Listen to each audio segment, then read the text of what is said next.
If you were anywhere near a television set over the last, let's say, week or so, you would have seen various talking heads on CNN and MSNBC saying a very particular line about Sanders.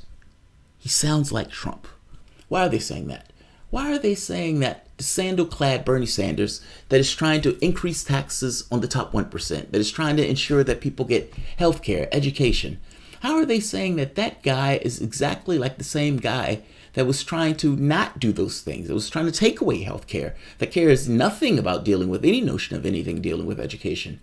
How on earth are they saying these two people are similar?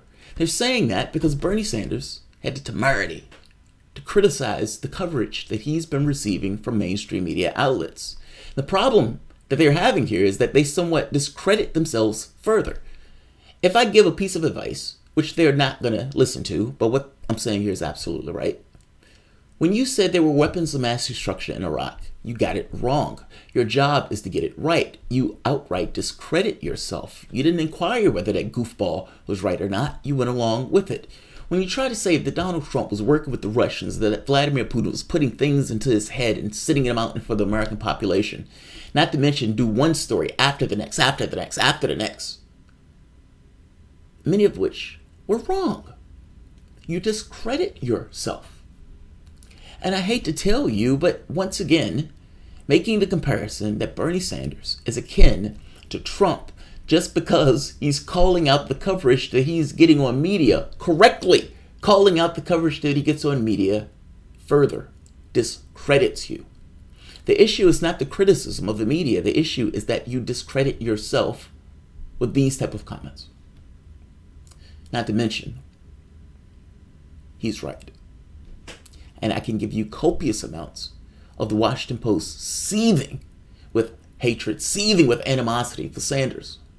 Whether or not Jeff Bezos is to call and whisper into somebody's ear, Sanders, truthfully, have been going after Bezos relentlessly, has been going after Amazon relentlessly.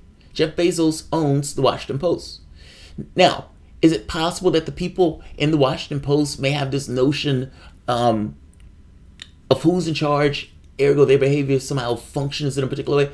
Possibly. I don't know what goes on within the context of the Washington Post. Maybe it's just members of a particular class that don't like Bernie Sanders, whatever it is. Let's just be honest and admit the Washington Post seethes with animosity for Sanders.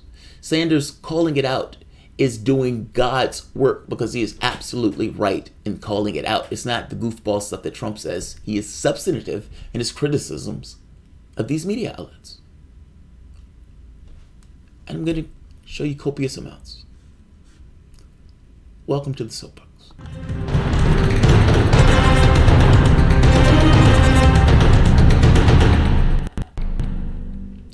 My name is Jamarl Thomas. This is the Progressive Soapbox.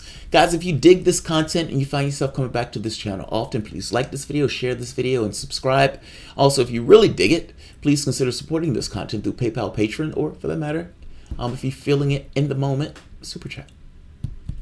Take a look at this. This is Sanders, Washington Post, asking him questions. Listen to this particular question and listen to the way this question is cut, because the way the question is cut is to try to give you a particular perspective. Again, when I'm talking about mainstream media, I argue they're millionaires being paid by billionaires to tell you what to think, to give you coloring. It's not just here are the facts. It's this is what we think about the facts. It gives you a tint, a coloring. You see a person every night, you get accustomed to that particular person, you believe that person is honest, and at the very least that you're on that person's wavelength. That person is being paid a ton of money to be an advertiser for whatever the Democratic Party in coordination with this media organization is pushing. I just showed you in that last video how executives, in many respects, have editorial control over what goes out on those airwaves. The talking head that you get accustomed to is not necessarily functioning on their own will, even though the human element of it makes you feel like they are. The Washington Post and its establishment is no different. They hate Sanders. They would have loved for Clinton to win. They hated him being in that race. and the animosity comes off them in waves. Listen to this. I think with that race point you just brought up, in 1974, you said that busing policies were well-meaning in theory, but sometimes result in, quote, racial hostility. What else did I say in that?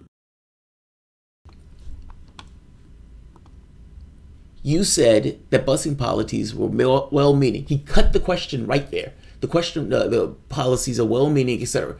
The goal of this is to make him seem like he's out of touch on this aspect of race. Thomas Frank, when he did analysis of the last election and the articles that were coming out, 5-1 against Sanders, an old white man that's out of touch, that can't talk to women and people of color. And if you remember, they ran with this notion that Sanders can't get people of color. Sanders can't get people of color. It was a Democratic talking point that was pushed into MSNBC and the media, and they ran with it. Ran with it. They still run with it today. 50% of Sanders supporters from women. He can't get women. He doesn't know how to talk to women. I think he just hates women. That's what the woman on MSNBC said. Non-biased, radically so, self-described.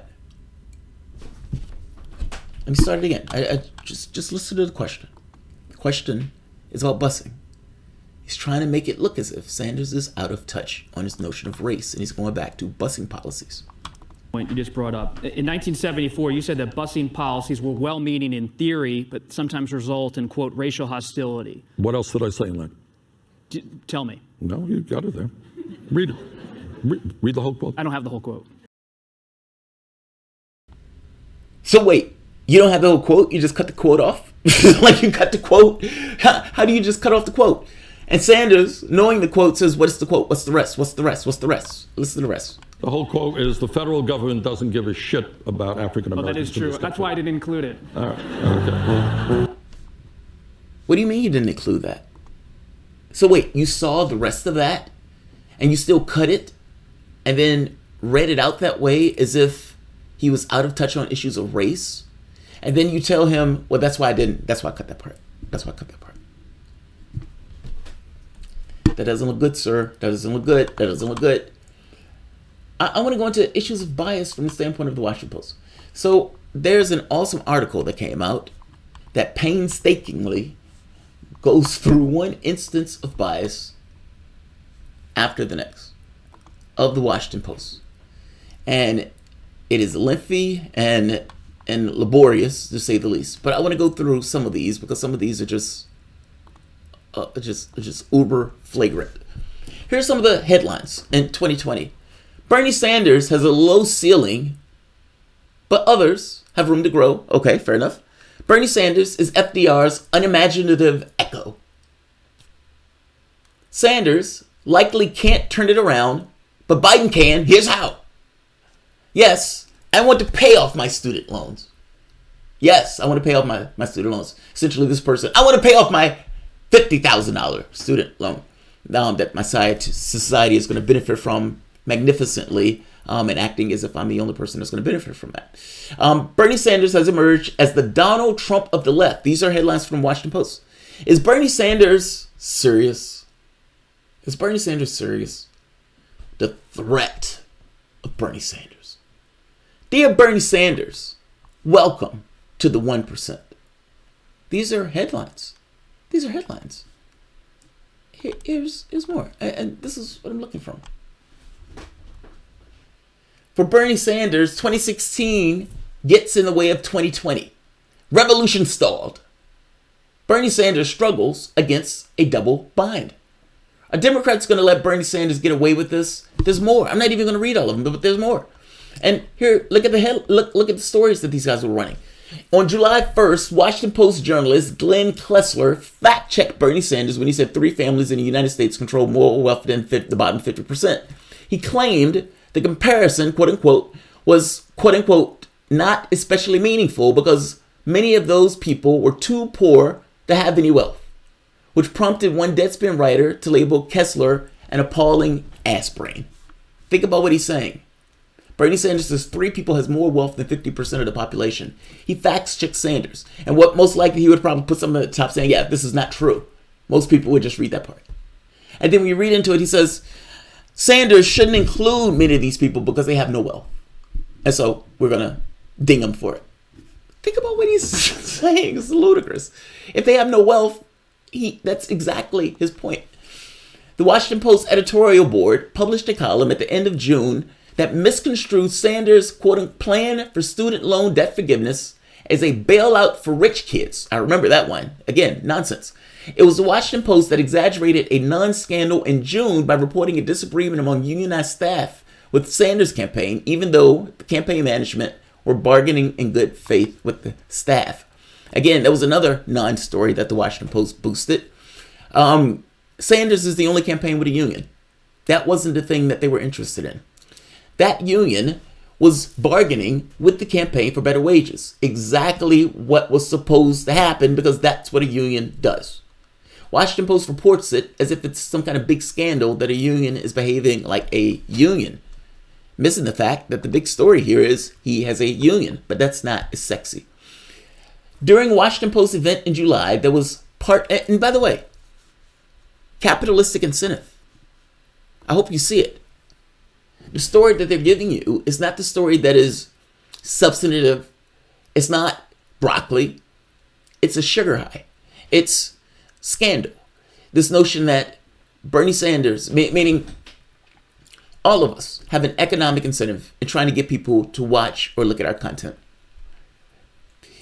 The Washington Post, in this case, made a non-story out of this because they wanted to be able to create the narrative that Sanders, who calls himself a democratic socialist, was somehow screwing over the people in his campaign. That's a conflict in this case. In which case, hey, we like to draw a spotlight around this. The problem here is there was no there to the story. But they didn't care there was no there to the story. The goal of it was scandal. We need to create a scandal. We need to make this look like a scandal because scandal draws eyes, which draws cash. There's a capitalistic incentive built into the way this stuff happens, but some of this is just seething animosity. During the Washington Post event, okay, that was the one I just showed. In March, Kessler awarded Sanders 2 Pinocchios when he said Wall Street bankers got $1 trillion bailout because Sanders included loans from the Federal Reserve Board to the banks. Dean Baker of the Center for Economic Policy and Research responded, Sanders seems on pretty solid ground here when he includes the Fed loans. Meaning, in order for him to call it a lie, he had to literally change reality. He had to say that, well, something that Sanders included in his thinking here was wrong, ergo Sanders was lying. Well, he wasn't lying. He told you his thinking. He told you what he was including in order to make that work. And what he was including was a proper view. You may disagree with the view in its entirety, but you can't call it a lie. You can't put a Pinocchio on it. It's his frame of reference. It's the way he's looking at it. And again, that is not wrong. But this is the Washington Post. All of this, everything that I've just said was just from the Washington Post. And 16 articles in 24 hours, I still bring that up. Because again, if I was trying to be biased, if I was trying to be that onerous, where I wanted to just wholeheartedly, if I wanted to do that to a candidate, I would have a hard time doing what Washington Post did with 16 articles in 24 hours. It's astonishing, utterly astonishing. There's more. Let's keep going. Over the span of 2 days in February, after he announced the 2020 campaign, the Washington Post published 4 articles against Sanders. Bernie is no big deal the second time around. Why Sanders' money haul doesn't matter very much. Bernie, your moment has come and gone. Bernie Sanders is probably just another one hit wonder. That's amazing. There's more.